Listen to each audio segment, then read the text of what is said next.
प्यारे दोस्तों, सादर अभिवादन। मैं हूं महेश कुमार वैद्य और आप देख रहे हैं एनजेपी हरियाणा। दोस्तों, बड़े आदमी की बड़ी बात, इसलिए वीडियो भी थोड़ी सी बड़ी है। उम्मीद है आपको पसंद आएगी। बड़े आदमी की बात मतलब आज हम बात करेंगे चौधरी देवीलाल की। हरियाणा के राजनीति के चर्चित लाल चौधरी देवीलाल की आज पुण्यतिथि है। आज हम उन्हीं की बात करेंगे, उनसे जुड़े संस्मरण आपको सुनवाएंगे। हम आपको बताएंगे कि कैसे उन्होंने कांग्रेस को अलविदा करने के बाद इंडियन नेशनल लोकदल तक का सफ़र पूरा किया, कैसे वे देश के उप प्रधानमंत्री व हरियाणा के 2 बार मुख्यमंत्री बने, क्यों उन्होंने प्रधानमंत्री की कुर्सी ठुकराई। हम यह भी बताएंगे कि राजनीति में सादगी के प्रतीक रहे देवीलाल ने क्यों कई बार परिवार व पुत्र मोह के कारण बदनामी झेली। दोस्तों, लोकलाज से लोकराज चलाने का उनका नारा आज भी प्रचलित है। इसी तरह उनका लगाया इंडियन नेशनल लोकदल रूपी पौधा अभी भी मौजूद है, लेकिन जिस पौधे को उन्होंने वटवृक्ष बनाने की सोची थी वह पूरा पेड़ भी नहीं बन पाया। इनेलो रूपी पेड़ की शाखा से निकली जननायक जनता पार्टी तो आज अपने अस्तित्व की लड़ाई ही लड़ रही है। एक समय था जब चौधरी देवीलाल ने एक साथ 3 लोकसभा क्षेत्रों से चुनाव लड़ा था, 2 जगह जीत हासिल की थी, लेकिन इस बड़े कद के नेता को कई बार हार का सामना भी करना पड़ा। 25 सितंबर 1914 को संयुक्त पंजाब के जिला सिरसा के गांव तेजाखेड़ा में मां सुगना देवी व पिता लेखराम सिहाग के घर जन्मे देवीलाल को खेती किसानी विरासत में मिली थी। उनके पिता लेखराम चौटाला गांव के बड़े जमींदार थे। उनके पास 2750 बीघा जमीन थी। संपन्न परिवार होने के बावजूद चौधरी देवीलाल पढ़ नहीं पाए अधिक। उनकी शिक्षा केवल 8वीं कक्षा तक हो पाई, लेकिन उनके अनुभव व संघर्ष ने उन्हें महान नेता बना दिया। देवीलाल के परिवार में राजनीति पहले से थी। उनसे पूर्व उनके बड़े भाई साहिब राम वर्ष 1938 और 1947 में हिसार से कांग्रेस के विधायक बन चुके थे। बाद में देवीलाल के 4 में से 3 बेटे प्रताप सिंह, ओम प्रकाश चौटाला व रणजीत सिंह भी राजनीति में आ गए। इसके बाद देवीलाल की तीसरी चौथी पीढ़ी भी राजनीति में सक्रिय हो गई, लेकिन देवीलाल जैसा कद और पद दूसरा कोई भी उनके वंश में नहीं पा सका। यह कहा जाता है कि स्वतंत्रता आंदोलन में भाग लेने के कारण ही देवीलाल अधिक नहीं पढ़ पाए। अन्य आंदोलनकारियों के साथ उन्हें भी जेल में डाल दिया गया था। सबसे पहले देवीलाल 8 अक्टूबर 1930 को हिसार की जेल में बंद किए गए, लेकिन संघर्ष उनकी रग रग में भरा हुआ था। उन्होंने हार नहीं मानी।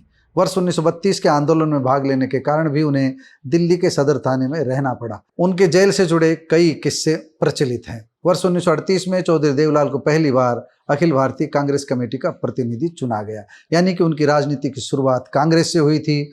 मार्च 1938 में उनके बड़े भाई साहिब राम ने कांग्रेस की टिकट पर उपचुनाव जीता। पार्टी चौधरी देवीलाल को चुनाव लड़वाना चाहती थी, लेकिन वह चुनाव लड़ने के लिए जरूरी न्यूनतम 25 वर्ष की उम्र पूरी नहीं कर पा रहे थे। आप समझ सकते हैं, यानी उन्हें टिकट देने के लिए पार्टी तैयार थी। इसी कारण उनके भाई साहिब सिंह को टिकट दिया गया, क्योंकि उनकी उम्र देवीलाल की उम्र पूरी नहीं हुई थी। देवीलाल को 1942 के भारत छोड़ो आंदोलन में भाग लेने के लिए 2 वर्ष तक जेल में रहना पड़ा। अक्टूबर 1943 में उनकी रिहाई हुई। अगस्त 1944 में उन्हें व साहिब राम को कांग्रेस छोड़कर यूनियनिस्ट पार्टी में शामिल होने का निमंत्रण मिला, लेकिन समर्पित स्वतंत्रता सेनानी होने की बात कहकर उन्होंने कांग्रेस में ही बने रहने का फैसला लिया, यानी कि तब तक वह कांग्रेस के प्रति पूरी तरह वफादार थे। इस बीच वर्ष 1952 में देवीलाल ने सिरसा से चुनाव लड़ा और जीत हासिल करके पंजाब विधानसभा में पहुंचे। अगली बार फिर सिरसा से जीते और वर्ष 1956 में पंजाब कांग्रेस कमेटी के अध्यक्ष बने।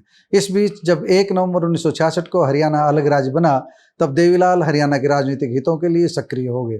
जल्दी ही वह किसान नेता के रूप में पहचान बनाने में कामयाब रहे, लेकिन यहीं से चौधरी देवीलाल का कांग्रेस से टकराव शुरू हो गया। वर्ष 1968 में जब कांग्रेस ने उन्हें टिकट नहीं दी तो वह नाराज हो गए। जब कांग्रेस ने चौधरी बंसीलाल को चीफ मिनिस्टर बना दिया तो देवीलाल और भी अधिक नाराज हो गए, लेकिन कांग्रेस व बंसीलाल को देवीलाल के संघर्ष का पता था। चौधरी बंसीलाल ने इसीलिए उन्हें खुश रखने के लिए हरियाणा खादी बोर्ड की चेयरमैन की कुर्सी सौंप दी, लेकिन उनकी महत्वाकांक्षा बड़ी थी। वह चेयरमैन से बड़ा कुछ चाहते थे। उन्हें जल्दी ही बंसीलाल की दी हुई कुर्सी अखरने लगी और उन्होंने खादी बोर्ड के चेयरमैन की कुर्सी छोड़कर वर्ष 1971 में कांग्रेस को स्थायी रूप से अलविदा कह दिया। यहीं से देवीलाल की नई राजनीतिक पारी शुरू हुई। वर्ष 1972 के विधानसभा चुनाव में चौधरी देवीलाल ने तोसाम से बंसीलाल के खिलाफ व आदमपुर से चौधरी भजनलाल के खिलाफ चुनाव लड़ा। वह दोनों दिग्गजों के सामने चुनाव बेशक हार गए, मगर लीडर बन गए। वह अक्सर अपने बेटों, पोतों व कार्यकर्ताओं से ये कहते थे कि MP MLA बनना बड़ी बात नहीं है, नेता बनना बड़ी बात है। नेता बनना है तो बड़ों से टकराइए। वर्ष 1975 में जब इंदिरा गांधी ने आपातकाल की घोषणा की तब देवीलाल भी 19 महीने जेल में रहे। जब 1977 में जनता पार्टी की लहर में हरियाणा विधानसभा के चुनाव हुए तो 90 में से 75 सीटों पर जनता पार्टी का कब्जा हो गया। आपातकाल के खिलाफ चल रही देवीलाल की आंधी में कांग्रेस को केवल 3 सीटें मिल पाई। देवीलाल भट्टू कलां से चुनाव जीतकर पहली बार हरियाणा के मुख्यमंत्री बने। मुख्यमंत्री बनते ही उन्होंने बदला लेने की भी ठानी। चौधरी बंसीलाल को न केवल हथकड़ी लगवाई बल्कि उन्हें कोर्ट परिसर तक खुली जीप में भी ले जाया गया। लेकिन जल्दी ही देवीलाल की कुर्सी पर संकट आ गया। 2 वर्ष बाद उनकी अपनी ही पार्टी में बगावत शुरू हो गई। जनता पार्टी में चौधरी चरण सिंह व मोरारजी देसाई के 2 गुट बन गए। तब देवीलाल चरण सिंह के साथ और भजनलाल मोरारजी देसाई के साथ थे। मोरारजी देसाई की सह पर जब चौधरी देवीलाल के खिलाफ बगावत शुरू हुई तब देवीलाल ने भी मोरारजी देसाई के खिलाफ मोर्चा खोल दिया। 28 जून 1979 को चौधरी देवीलाल को हटाकर भजनलाल हरियाणा के मुख्यमंत्री बन गए। लेकिन 28 जुलाई 1979 को मोरारजी देसाई की भी कुर्सी छिन गई। उनकी जगह चौधरी चरण सिंह प्रधानमंत्री बने। चरण सिंह ने सितंबर 1979 में लोकदल का गठन किया और चौधरी देवीलाल इसी लोकदल से जुड़ गए, यानी कि वह चरण सिंह के साथ चले गए।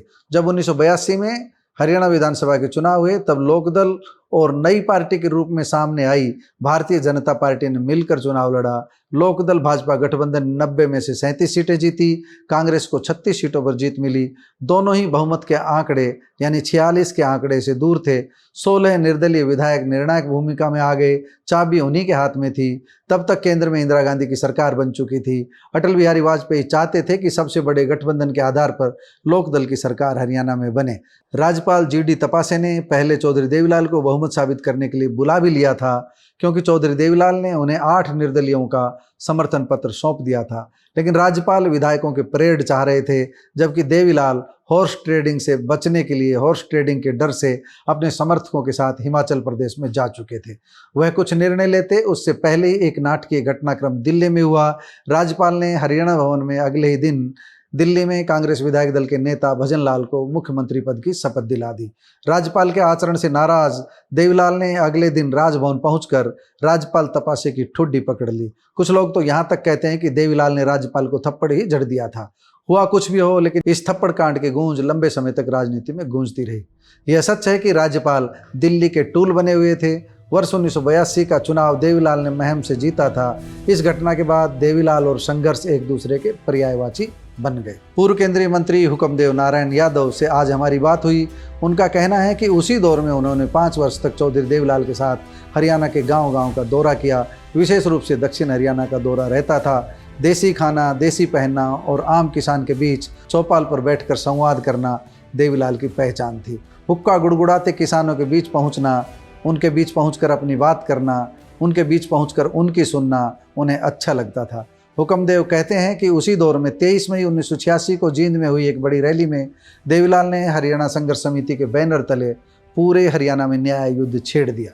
रेवाड़ी के रघु यादव इस समिति के महासचिव थे। न्याय युद्ध ने देवीलाल की लोकप्रियता को शिखर पर पहुंचा दिया। वह लोकप्रिय नेता बन गए। 1987 में जब विधानसभा चुनाव हुए तब देवीलाल के नेतृत्व में बने गठबंधन को 90 में से 76 विधानसभा सीटों पर जीत मिली। लोकदल को 60 व भाजपा को 16 सीटों पर जीत मिली। गठबंधन की इतनी बड़ी जीत और कांग्रेस को केवल 5 सीटों पर संतोष करना पड़ा। आप समझ सकते हैं उस समय किस तरह देवीलाल का जादू चल रहा था। इस तरह देवीलाल दूसरी बार हरियाणा के चीफ मिनिस्टर बने, लेकिन जल्दी ही घटनाक्रम तेजी से बदला। वह केवल 2 दिसंबर 1989 तक ही मुख्यमंत्री रह पाए। इसका कारण था उनका केंद्र की राजनीति में जाना।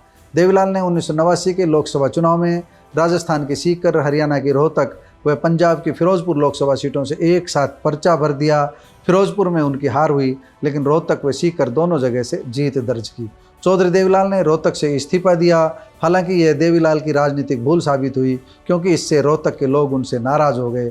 लेकिन देवीलाल दिल्ली में छा गए, देश में छा गए, उनकी तूती बोलने लगी। इसी बीच वह घटनाक्रम हुआ जब ओम प्रकाश चौटाला को हरियाणा की कुर्सी सौंपने के लिए देवीलाल को पुत्र मोह में बंधना पड़ा। ओम प्रकाश चौटाला बार बार कुर्सी संभालते और उनको बार बार हटना पड़ता। ये एक अलग घटनाक्रम है, इस पर फिर कभी चर्चा करेंगे। हम बात कर रहे हैं केवल चौधरी देवीलाल की। वर्ष 1989 में 2 स्थानों पर मिली जीत के बाद 1 दिसंबर 1989 को जो VP सिंह ने संसद के बीच चौधरी देवीलाल को प्रधानमंत्री पद के लिए नामित किया, तो उन्होंने विनम्रता से प्रधानमंत्री का पद ठुकरा दिया।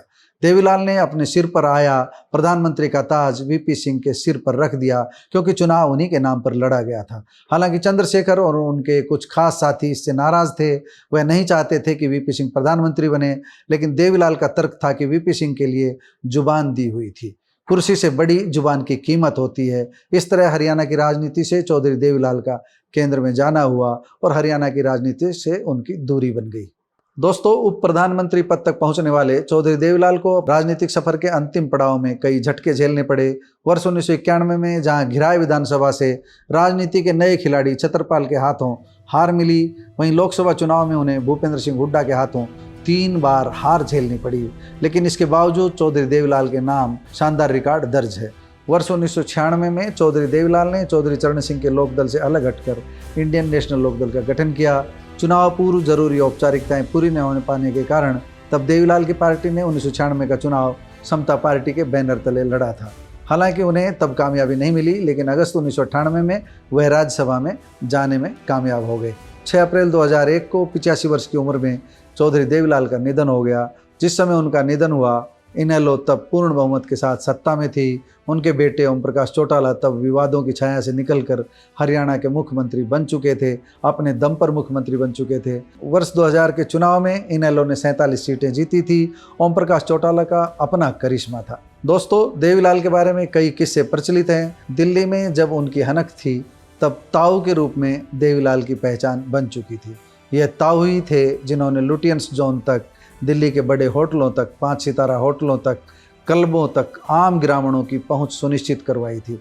दिल्ली को ग्रामीणों से दूर माना जाता था, लेकिन उन्होंने आम आदमी के लिए, गांव देहात के आदमी के लिए दिल्ली को निकट ला दिया था। देवीलाल जब सीकर से सांसद बने, तब एक दिन उन्होंने सीकर एक किसान के खेतों में ही हेलीकॉप्टर उतार दिया था। चौपर से उतरने के बाद ताऊ सीधे किसान की झोंपड़ी तक पहुंचे और छाछ पीने की इच्छा जाहिर की। आप समझ सकते हैं किसान कितना भावुक हुआ होगा। इस तरह केवल सीकर की घटना नहीं है, कई जगह चौधरी देवीलाल किसानों के बीच चले जाते थे और छाछ का आग्रह कर लेते थे। खेतों में छाछ पीने बैठ जाने वाले शख्स का नाम ही देवीलाल था। वही देवीलाल जिन्होंने राजनीति में कई कमाल दिखाए। देवीलाल ने लोक राज का नारा दिया, लेकिन उन्होंने परिवार के लोगों को राजनीति में आगे बढ़ाने के कारण आलोचना भी झेली। अगर निष्कर्ष की बात करें तो उनकी तारीफ का पलड़ा आलोचना के पलड़े से कहीं भारी है। अगर उनके बारे में पूरा सुनाएं तो कई ग्रंथ भर जाएंगे, लेकिन सार संक्षिप्त में आज इतना ही। पुण्यतिथि पर उनके बारे में दी गई हमारी जानकारी आपको कैसी लगी, कमेंट बॉक्स में जाकर बताइएगा जरूर। नमस्कार, धन्यवाद।